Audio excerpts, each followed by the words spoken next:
Et bonjour et bienvenue sur Info 83. Nous entrons dans la 4e semaine de confinement. Nous sommes donc en télétravail avec Patrick Issartier. Salut Patrick. Bonjour Thierry, tu vas bien? T'as passé un bon week-end? Très bien, merci. Et j'espère que vous aussi, vous avez passé un bon week-end. C'est pas trop dur, c'est pas trop long. En tout cas, pour l'instant, on ne peut pas faire autrement que de respecter donc les consignes barrières. Nous accueillons aujourd'hui Chantal Molines. Elle est déléguée départementale aux droits des femmes et à l'égalité sous la direction du préfet du Var.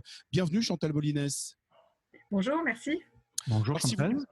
Oui, effectivement, Patrick vous dit bonjour. Et si vous êtes présente, c'est parce qu'à partir d'aujourd'hui, à l'hypermarché Auchan, à la Seyne-sur-Mer, est mis en place un espace d'accueil, justement qui est consacré aux violences conjugales. Nous vous écoutons, donc ça a démarré ce matin, c'est ça ?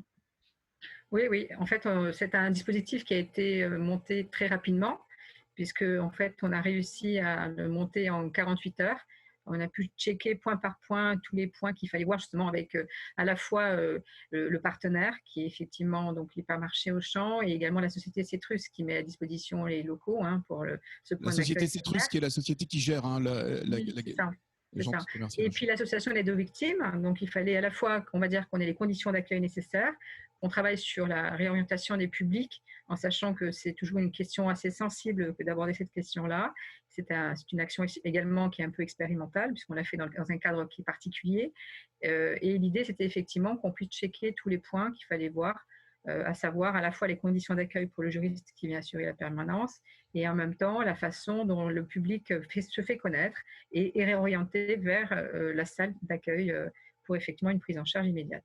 Mais alors pourquoi avoir monté cet espace d'accueil éphémère, je le rappelle ? Écoutez, on s'est rendu compte, et vous le savez, le confinement contraint les victimes et les auteurs à partager le même espace.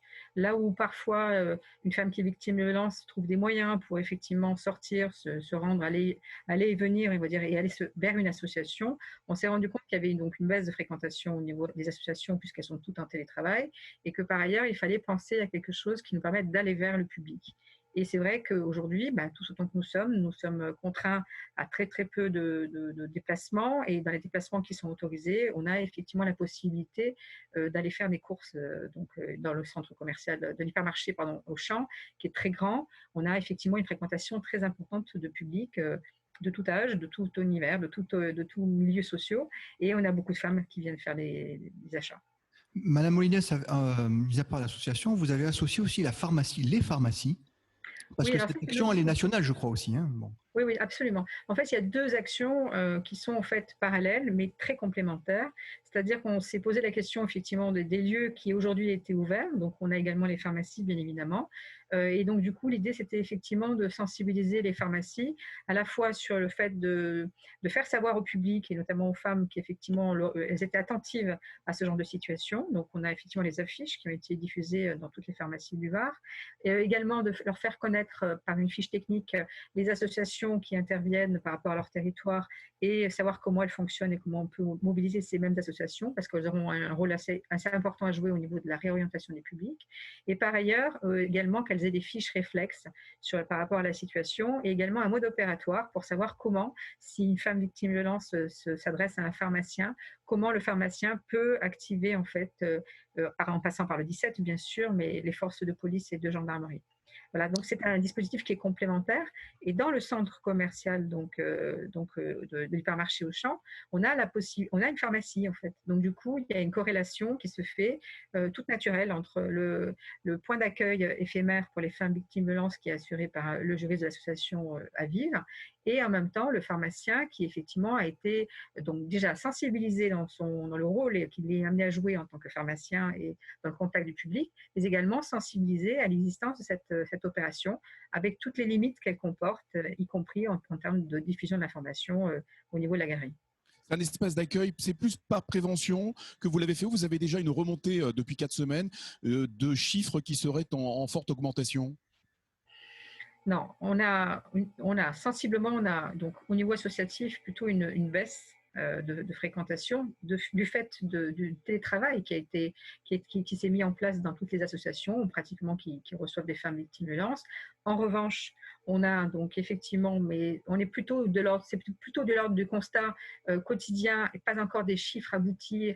On a effectivement a priori une augmentation des violences intrafamiliales, mais à prendre sous toute réserve quand même qu'on ait des chiffres qui confirment cette augmentation, puisque pour l'instant on a demandé effectivement à les obtenir, mais on est en confinement que depuis le 17 mars et on aimerait avoir des chiffres dans cette semaine. Je pense qu'on sera fixé sur les faits avérés en fait et constatés dans le cas de flagrance, par exemple, par les forces de police et de gendarmerie ou sur appel du 17 et sur appel du 17. Madame Moïnès, il faut préciser que ce n'est pas ouvert tous les jours quand même, ce centre.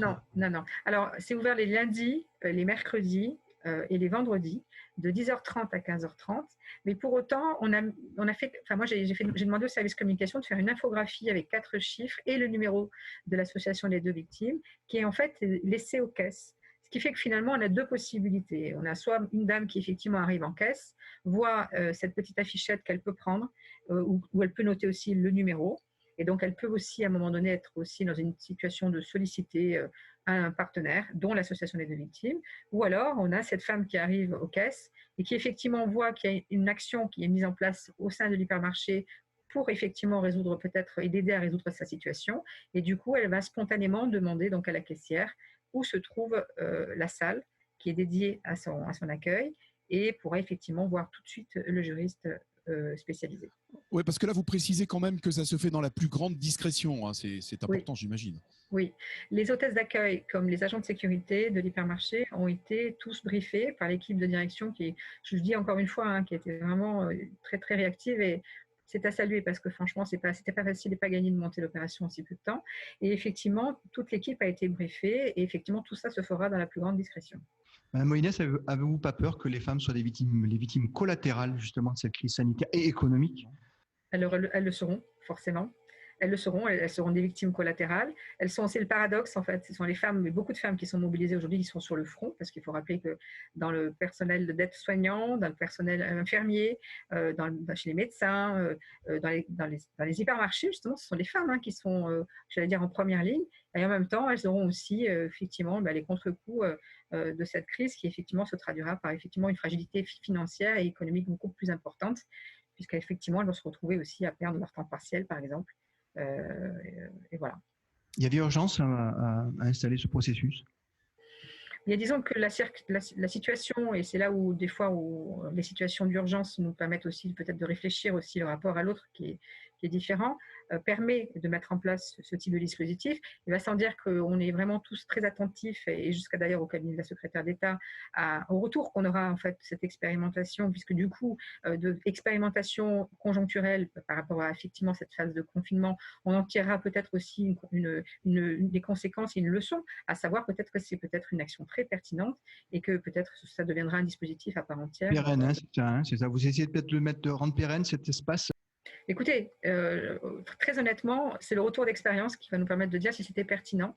En attendant, je voudrais vous dire que, en tout cas, pour terminer, que l'accueil a été très bon, effectivement, je vous l'ai dit, par le directeur de l'établissement, mais également, j'allais dire, par l'équipe qui effectivement a permis cette opération. Par ailleurs, il faut vous dire aussi qu'on a fait aussi j'ai fait une mise en lien avec le commissariat donc, de la Seine-sur-Mer, et je remercie d'ailleurs le commissaire qui a été très très réactif et qui effectivement est très vigilant, et notamment au temps de présence du juriste dans la galerie, et donc fera en sorte qu'il y ait une surveillance et aussi une mise en lien possible très rapide s'il y avait une situation qui le nécessitait par exemple. Alors l'accueil a débuté ce matin à 10h30. Et quelles sont à l'heure actuelle, puisqu'il est 15h je crois, les retombées que vous avez, le retour que vous avez? Écoutez, en fait, on s'est mis d'accord parce qu'en fait, mon boulot, c'est aussi de continuer à développer ce genre de dispositif. Donc, on s'est mis d'accord de faire un point tous les soirs, donc à l'issue même des journées, avec effectivement le juriste par l'intermédiaire de sa directrice. Donc, pour l'instant, il est un peu trop tôt. Je peux simplement vous dire qu'en tout cas, d'un point de vue repérage, installation, conditions d'accueil, avec effectivement toutes les limites qu'il faut mettre à cet accueil, c'est-à-dire que le juriste reçoit reçoit les publics avec des gants, du gel et un masque, avec effectivement des distances qui sont mises en place entre la personne qui reçoit et la personne qui est reçue, et aussi, j'allais dire, la corrélation qui est faite, puisque l'annonce même de l'existence de ce point d'accueil est faite à partir des caisses. Sur les écrans de chaque caisse, il y a effectivement une annonce qui fait connaître cette action et qui invite les femmes qui seraient intéressées à poser la question à la caissière.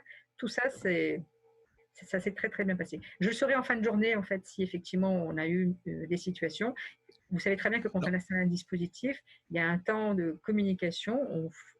Et du coup, je vous rappelle quand même qu'on l'a monté entre jeudi et vendredi, que nous sommes que lundi. Et il y aura effectivement, je pense, des retours et surtout, à mon avis, j'allais dire une fréquentation plus importante en fin de semaine, je pense, le temps que les choses se mettent en place. En cas de témoignage, effectivement, de situations graves, dramatiques, il y aura intervention tout de suite? Oui, alors, l'association d'aide aux victimes, c'est l'association qui a l'agrément de la justice. C'est déjà une association, il faut savoir, qui est déjà en charge du téléphone grave danger, donc qui a déjà l'habitude de faire l'évaluation des situations d'urgence. Donc, du fait qu'elle ait l'agrément de justice, elle est en lien avec toute la chaîne pénale, en fait. Donc, du coup, en lien avec les parquets, en lien avec les forces de police et de gendarmerie. Donc, si la situation le nécessitait, effectivement, elle a moyen d'activer plusieurs leviers pour effectivement, si besoin même, mettre à l'abri cette dame qui, effectivement, donc, sera mise à l'abri d'ici la fin de la journée s'il y avait une situation qui se présentait de cet ordre. Et sinon, effectivement, elle fera une évaluation de la situation et pourra continuer aussi le suivi de cette situation une fois que cette dame se sera fait connaître dans le cadre de ce point d'accueil. Chantal Molinès, ce sera le seul point d'accueil dans le Var ou il y en aura d'autres? Écoutez, en ce moment même, donc, il y a une étude de faisabilité pour effectivement développer un deuxième point d'accueil. Ce serait plutôt du côté de l'Est varois. Et j'en profite également pour souligner que on a fait une infographie comportant 4 numéros spéciaux et le numéro de l'association des deux victimes, et que le groupe Carrefour, qui est en fait un partenaire également de l'État, puisqu'on a une convention avec eux et on travaille déjà sur la prise en charge des femmes victimes de violences dans le cadre des centres d'hébergement et de réinsertion sociale, ce groupe Carrefour a diffusé l'infographie à tous ses magasins. Donc j'espère bien pouvoir mettre en place un deuxième accueil donc, du côté de l'Est varois. Merci Chantal Molinès, déléguée départementale aux droits des femmes et à l'égalité, donc sous la direction du préfet du Var. Merci et j'espère que vous nous tiendrez au courant de l'évolution de la façon dont se passent les choses donc dans ces points d'accueil, dans ce premier point d'accueil, les lundis, mercredis et vendredis de 10h30 à 15h30 au centre commercial Auchan de la Seigne-sur-Mer. Merci Chantal Molinès. Merci.